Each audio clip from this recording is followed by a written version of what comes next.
ও ভাই, তোর গা যে শক্ত। মারে মা, তুই বলে কিছু খাস না, দেখতে তো শুকনাই লাগে। এত শক্তি কোথা থেকে আসে? কি একটা হাড্ডি ফুরা গাছ, তা হাড্ডি রডের মতন শক্ত।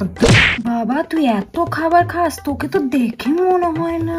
আমার চেয়েও 1 প্লেট বেশি খাইছিস তুই। তোর এই খাবারগুলো কোথায় যায় রে?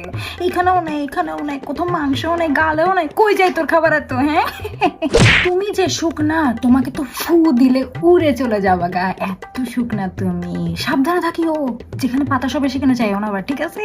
পাশে খাবার টাবার দেয় না নাকি? তোমাদের কি কোনো অভাব আছে? না মানে তুমি যেভাবে শুকনা, আমি তো মনে করছি তোমাদের বাসায় দুর্ভিক্ষ চলতেছে, দুর্ভিক্ষ। তুমি কি অসুস্থ? তোমাকে দেখতে অসুস্থ লাগে, মানে অসুস্থরা যেরকম শুকনা হাড্ডি থাকে, মনে হয় গায়ে তোমার রক্ত নাই, তাই না? অসুস্থ না তুমি? কি হয়েছিল তোমার সাথে এরকম শুকিয়ে গেছে যে? নাকি ছোট থেকে এরকম? ছোট থেকে তুমি অসুস্থ, তাই না? অসুখ নাই কি বলো? তোমাকে তো দেখতে অসুস্থ লাগে, হ্যাঁ?